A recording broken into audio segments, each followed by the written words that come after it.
యోసేపు 17 ఏళ్ల వాడై తన సహోదరులతో కూడా మందను మేపుచుండెను.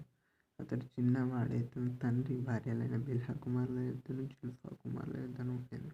అప్పుడు యోసేపు వారి చెడుతనమును గూర్చిన సమాచారం వారి తండ్రి యొద్దకు తెచ్చుచుండువాడు. మరియు యోసేపు ఇశ్రాయేలు వృద్ధాప్యమందు పుట్టిన కుమారుడు గనుక తన కుమారులందరికంటే ఎక్కువగా అతన్ని ప్రేమించి అతని కొరకు విచిత్రమైన నిలువుటంగి కుట్టించెను. అతని సహోదరులు తమ తండ్రి అతన్ని తమ అందరికంటే ఎక్కువగా ప్రేమించుట చూచినప్పుడు వారు అతని మీద పగపట్టి అతని క్షేమ సమాచారమైనను అడగలేకపోయిరి. యోసేపు ఒక కల కని తన సహోదరులతో అది తెలియజెప్పగా వారు అతని మీద మరి పగపట్టిరి. అతడు వారిని చూచి, నేను కనిన ఈ కలను మీరు దయచేసి వినుడి. అదేమనగా, మనము చేనిలో పనులు కట్టుచుంటిమి. నా పన లేచి నిలుచుండగా మీ పనులు నా పనను చుట్టుకొని నా పనకు సాష్టాంగపడెనని చెప్పెను. అందుకు అతని సహోదరులు, నీవు నిశ్చయముగా మమ్ము నేలుదువా? మా మీద నీవు అధికారి వగుదువా అని అతనితో చెప్పి అతని కలను బట్టియు అతని మాటలను బట్టియు అతని మీద మరింత పగపట్టిరి.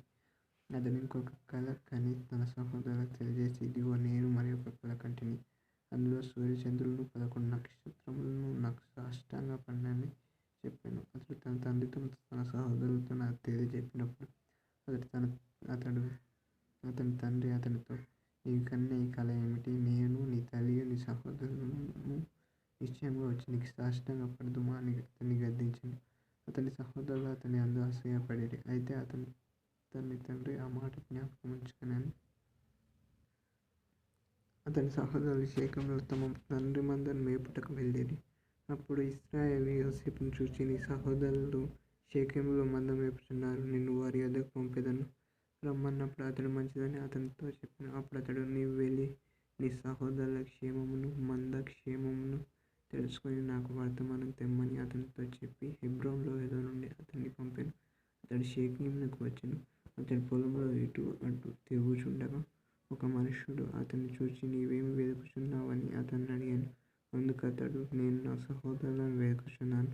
వారు ఎక్కడ మందను మేపుచున్నారో అది దయచేసి నాకు తెలుపుమని అడిగాను. అందుకు ఆ మనుష్యుడు, ఇక్కడి నుండి వారు సాగి వెళ్ళిరి. వారు దోతానుకు వెళ్ళుదుము రండని చెప్పుకొనుట వింటినని చెప్పాను. అప్పుడు యోసేపు తన సహోదరుల కోసం వెళ్ళి దోతానులో వారిని కనుగొనెను. అతడు దగ్గరకు రాకమునుపే వారు దూరం నుండి అతన్ని చూచి అతన్ని చంపుటకు దురాలోచన చేసిరి. వారు, ఇదిగో ఈ కళ్ళలు కనువాడు వచ్చుచున్నాడు. వీనిని చంపి ఇక్కడనున్న గుంటలో పారవేసి దుష్టమృగము వీనిని తినివేసెనని చెప్పుదుము. అప్పుడు వీని కళ్ళలు ఏమగునో చూద్దాము రండని ఒకనితో ఒకడు మాట్లాడుకొనిరి. రూబేను ఆ మాట విని, మనం వానిని చంపరాదని చెప్పి వారి చేతులలో పడకుండా అతన్ని విడిపించెను. ఎట్లనగా, రూబేను అతని తండ్రికి అతన్ని అప్పగించుటకై వారి చేతులలో పడకుండా అతన్ని విడిపింపదలచి, రక్తం చిందింపకుడి, అతనికి హాని ఏమీ చేయక అడవిలోనున్న ఈ గుంటలో అతన్ని పడద్రోయుడని వారితో చెప్పెను. యోసేపు తన సహోదరుల యొద్దకు వచ్చినప్పుడు వారు యోసేపు అంగీని అతడు తొడుక్కొని నుండిన ఆ విచిత్రమైన నిలువుటంగిని తీసివేసి అతన్ని పట్టుకొని ఆ గుంటలో పడద్రోసిరి. ఆ గుంట వట్టిదే, అందులో నీళ్లు లేవు. వారు భోజనం చేయ కూర్చుండి కళ్ళెత్తి చూడగా ఐగుప్తునకు తీసుకొని పోవుటకు గుగ్గిలము, మస్తికై, బోళమును మోయుచున్న ఒంటెలతో ఇష్మాయేలీయులైన మార్గస్థులు గిలాదు నుండి వచ్చుచుండిరి. అప్పుడు యూదా, మనము మన సహోదరుని చంపి వాని మరణమును దాచిపెట్టినందువలన ఏమి ప్రయోజనం? ఇష్మాయేలీయులకు వానిని అమ్మివేయుదుము రండి. వాడు మన సహోదరుడు, మన రక్త సంబంధి కదా, వానికి హాని ఏమీయూ చేయరాదని తన సహోదరులతో చెప్పెను. అందుకు అతని సహోదరులు సమ్మతించిరి. మిద్యానీయులైన వర్తకులు ఆ మీదుగా వెలుచుండగా వారు ఆ గుంటలో నుండి యోసేపును బయటికి తీసి ఆ ఇష్మాయేలీయులకు 20 తులముల వెండికి అతన్ని అమ్మివేసిరి. వారు యోసేపును ఐగుప్తునకు తీసుకొని పోయిరి.